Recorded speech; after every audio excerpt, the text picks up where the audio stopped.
Okay, I'm writing my first novel called The Comic Book Code, and I'm actually skipping ahead to not the sequel to The Comic Book Code, but the sequel to the sequel to The Comic Book Code, because I want to write a time machine satire. And what do you do with time machines? Travel.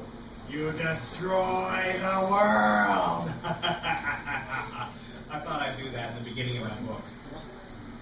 So, without further ado, the timeline has changed. Save for a very few people, superpowers never existed. Holly, my superheroine, has no powers, no longer knows Cal, her Batman-type husband. She's brunette instead of blonde, but Cal somehow remembers Holly and is trying to convince her that she is the Super Grail. Holly's Uncle Pops and his armor unit were battling the supervillains Spit-Off and Bunny. Spit-Off was winning until he saw something on his eye tablet that terrified him. He created and waved a white flag. Sometimes these buttons don't. There we go. He held up a white flag for Pops to see, and Pops told his troops to cease fire. Capsule in Space by John Barry from You Only Live Twice. Spit-Off's white flag and purple cape billowed as he flew over battle lines and towards Pops.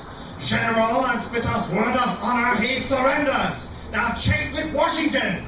It's very important, yelled Pops. He pulled out his eye tablet and opened the window labeled the White House.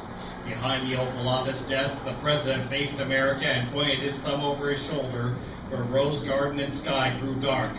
My fellow Americans, this is the end. That there black cloud thingy swallowed Europe, Asia, Africa, the 200 nukes we shot at it, and it's still coming. If you can, tell your loved ones you love them now. The Oval Office went black, the eye tablet window closed. A white-faced Pops barked at Spit-Off, who had landed beside him. Did you? No, it's the same thing happened to Spit-Off. Spit-Off showed his eye tablet. Nice things. Where Jack-Eye Early's fat face screamed, Sir, darkness is consuming everything! He smiled lustily, which means he reached for his evil young lady assistant and she slugged him. Not even now, fatso! Blackness enveloped him and the eye tablet window closed. Windows on both eye tablets opened and closed. I'm supposed to be raptured first. At least Rush Limbaugh will shut up. Dude, this sucks. Spinny! Bunny scurried to Spit-Off. Her skimpy sequin dress flashed in the sun. Her shakeable body parts jiggled in terror. Hypnotized wheel shoulders bobbled their heads in sync with her. She twin silicon bumped into Spit-Off. That big black cloud scares me. Spit-Off and Pops looked. A dark void tidal waved over horizon, sky, and shoulders. Spit-Off hugged a trembling Bunny with one arm and saluted Pops with the other. It was a worthy opponent. Pops smirked and smiled back. You too, Frenchie. He spoke into his eye tablet. Holly, this is your Uncle Pops. I love you. He faced the void, drew his pistols, and opened fire. Spit-Off grabbed Bunny's hair. He yanked her head back and murmured, open wide. Tears streaked Bunny's mascara. I love you. Spit-Off dived onto Bunny's open mouth. His French kiss slurped tonsils. Bunny clawed Spit-Off's back. And the void engulfed them. They were gone.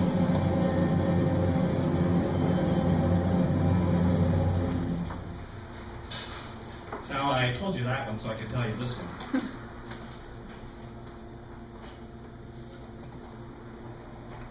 Meanwhile, Holly realized that Cal is right about the world being wiped out, and the only way, just a moment. Oh, my camera's right over there, sorry. And the only way to fix it is the time machine that mysteriously appeared in the nearby art museum several days ago. A museum under guard by Harry Headbutt of Homeland Security, who Holly hated on sight but doesn't know why. They have a little history. Holly has changed from brunette to dirty blonde and has regained some of her super strength, but she's still an A-cup. She has felt some love for Cal again and unconsciously channeled power to him, partially restoring his super intelligence. When Holly and Cal arrived at the museum and Holly saw and hated Harry again, she unconsciously channeled power, and Harry hulked out, becoming bigger, stronger, and dumber than ever. Bond averts World War III by John Barry from You Only Live Twice. Staring swords at Harry, Holly ascended the front steps and cracked her knuckles. Harry cracked his, a sound like cannon fire. Before Harry got his dukes up, Holly punched his face 7 times in 2 seconds. Harry staggered and rubbed his nose. Holly ripped off Harry's keycap, tossed it to Cal, and yelled, "Get the motor running!" Into like a fast. Cal unlocked the museum door and dashed inside. Harry's pants fell as he gorilla lumbered after Cal. Holly leaped in front of Harry and machine gun slugged his big bowler head. "Keep away from him!" said Harry, hurtling an Atlas statue at Holly. The statue clobbed Holly's face and kerplunked on the floor. Before Holly recovered, Harry grabbed and bear hugged her. "Harry, smush!"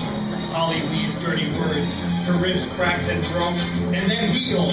Her chest crippled, expanded, and broke Harry's grip. She raised her arms, telekinetically lifting Harry overhead. He looked down at her blonde hair.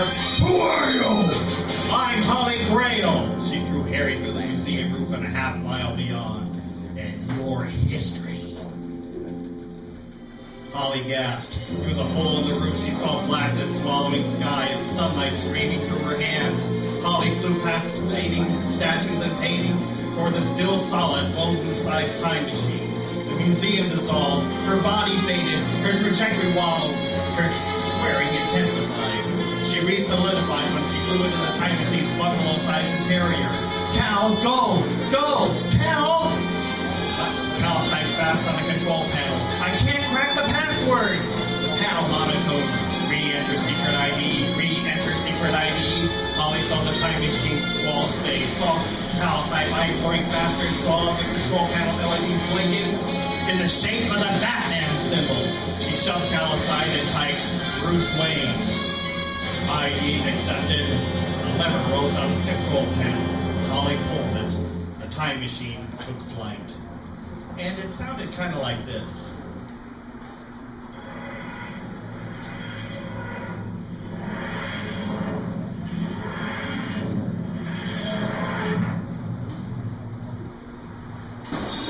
That's it.